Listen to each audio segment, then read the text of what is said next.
Assalamualaikum warahmatullahi wabarakatuh. Jumpa lagi dengan saya Walid Umar. Pada video kali ini kita akan sharing lagi ya terkait implementasi konfigurasi untuk file kompresi. Jika sebelumnya kita membahas terkait metode untuk melakukan proses pencarian file, pada video kali ini kita akan membahas terkait bagaimana caranya untuk melakukan atau memperkenalkan tools-tools kompresi file atau file archive pada sistem operasi Linux ya. Secara umum, file kompresi adalah salah satu fitur yang hampir ada di seluruh sistem operasi dan paling banyak digunakan oleh pengguna sistem operasi, baik itu Linux maupun Windows. Dengan adanya fitur file kompresi ini, kita bisa menghemat harddisk, ruang penyimpanan harddisk kita ya. Jadi karena file-file yang terpisah itu akan dikelompokkan menjadi satu file tunggal, di mana akan dikompresi sehingga dapat mengecilkan kapasitas dari file tersebut. Kelebihan metode file kompresi ini adalah kita bisa menghemat banyak resource penyimpanan harddisk kita. Jadi metodenya sama ya, mengelompokkan folder dan file ke dalam suatu file tunggal yang biasanya berekstensi tertentu ya, tergantung dari tools kompresi yang kita gunakan. Jenis-jenis secara umum tools file kompresi mengenal dua metode ya, metode compress dan uncompress, atau ada archive dan ada metode extract. Archive adalah metode untuk mengkompresi beberapa folder dan file ke dalam sebuah file tunggal. Sedangkan extract adalah metode untuk mengembalikan file yang terkompresi tadi ke dalam bentuk folder dan file secara utuh.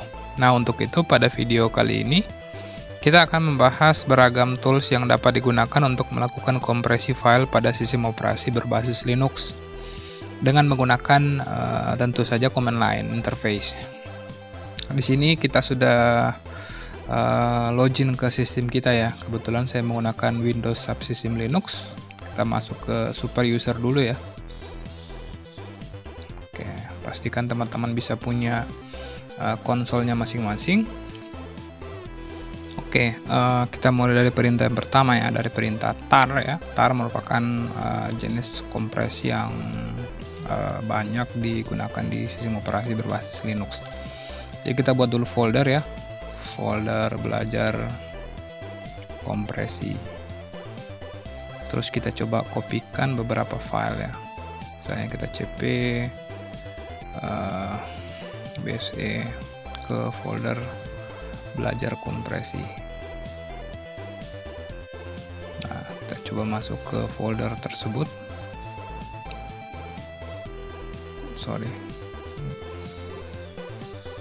Belajar kompresi.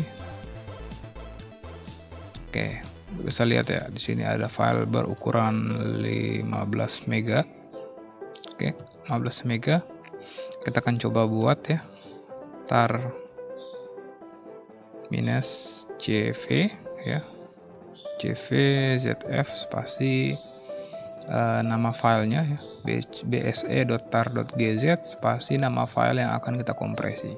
Jadi nama file atau nama folder ya. Kita enter dan proses pembuatan pun sudah selesai. Nah, kita bisa lihat hasilnya ya, LH.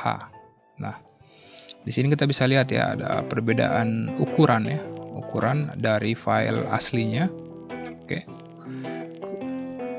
dan file yang sudah terkompresi itu ada selisih sekitar 1% ya, atau 10% dari ukuran totalnya. Jadi ketika sudah dikompresi dia sudah berukuran 14 MB. Nah, selanjutnya kita akan coba untuk melakukan proses ekstrak ya. Misalnya kita buatkan folder ekstrak. Terus kita coba ekstrak. Nah, untuk melakukan ekstrak kita tinggal ganti di sini jadi X ya. bse tar, terus direktori tujuannya itu ke ekstrak. Kita enter. Kita coba enter. Oke. Kalau kita ls-l itu sudah diekstrak ya. atau kita hapus dulu ya untuk memastikan apakah betul-betul terekstrak. Oke, ini filenya kosong.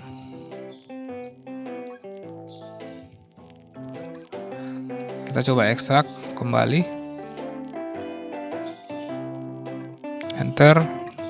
ls-l. Oke, kita bisa lihat ya, sudah diekstrak dengan baik. Oke. Nah, itu untuk perintah pertama. Selanjutnya kita ke perintah yang kedua, yaitu perintah gzip ya. Oke, perintah gzip. Nah, dengan perintah gzip kita bisa melakukan proses pembuatan file sama kayak tadi ya. Jadi konsepnya kira-kira sama. Gzip spasi minv spasi bse.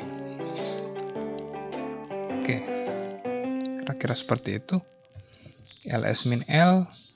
Oke, kita bisa lihat ya. Jadi perbedaan mendasarnya adalah ketika kita gunakan gzip, itu otomatis seluruh file tersebut akan langsung dibuatkan sebuah file dengan ekstensi gz ya. Kita bisa lihat di sini ada dua file yang berukuran sama ya, jadi hasil kompresinya sama. Nah, untuk melakukan proses ekstrak, kita tinggal tambah un ya, gunzip spasi minv spasi bse. Kita enter. Oke, kalau kita ls-l itu sudah diekstrak.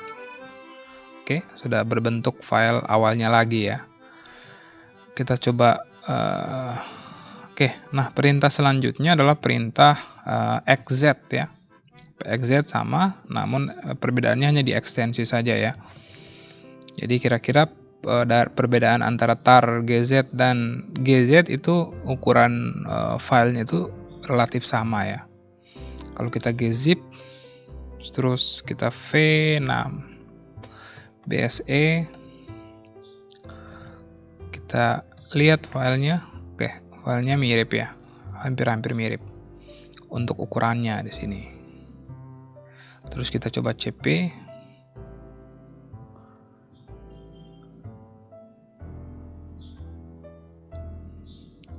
Terus kita gunzip.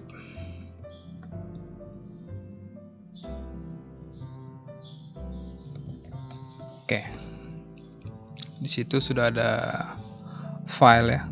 Sudah ada file, dan di sini kita coba mv bse1 bse.gz1 ke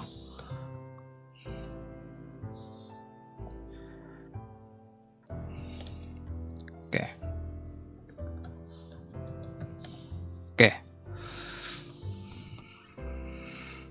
Coba mv. Oke, selanjutnya kita akan coba jenis kompresi file xz ya. Jadi untuk melakukan kompresi menggunakan xz ya, kita bisa mengetikkan perintah yang relatif sama ya. Misalnya kita buat sebuah nama file ya. Di sini filenya sudah ada. Kita coba xz spasi underscore bse.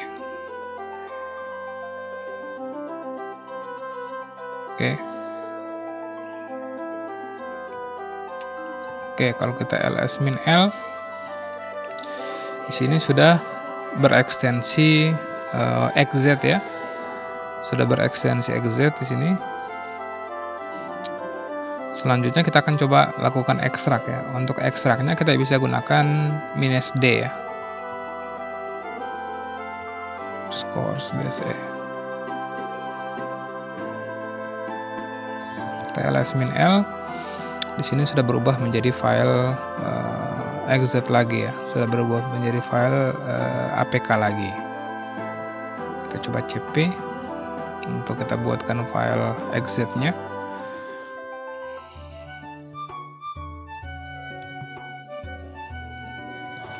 Oke, terus kita exit.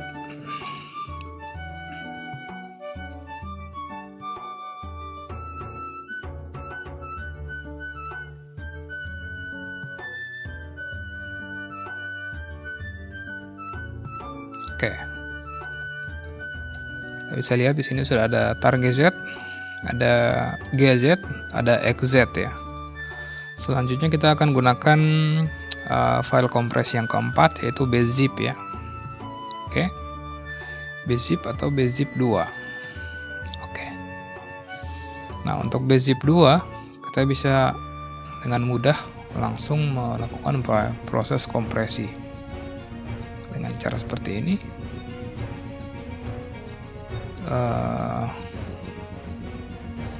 bse.apk.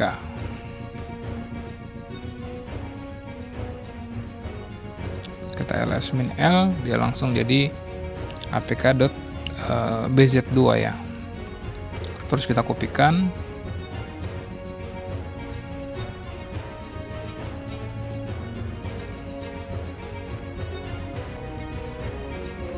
Oke. Terus kita coba ekstrak ya, bzip 2 spasi bse.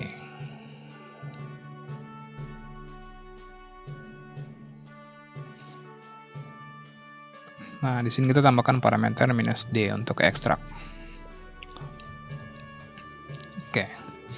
Jadi sudah ada 4 jenis kompresi, ada bz, targz, gz, dan xz. Nah, yang terakhir adalah jenis file kompresi zip ya. Nah, untuk zip sendiri kita bisa mengetikkan ya, misalnya zip, terus kita buatkan nama file zipnya bse coba zip.zip spasi nama file yang akan kita kompres.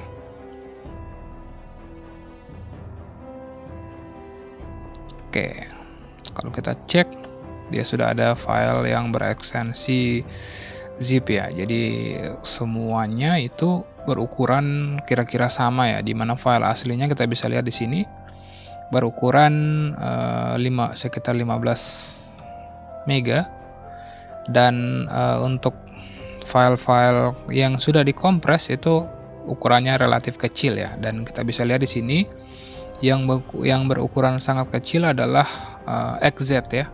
Bisa lihat di sini hanya berukuran 13 mega ya. Jadi sangat mudah sebenarnya untuk melakukan proses kompres ataupun dekompres atau archive maupun ekstrak menggunakan command line ya. Oke, semoga tutorial kali ini bermanfaat. Mohon maaf atas segala kekurangan. Wassalamualaikum warahmatullahi wabarakatuh.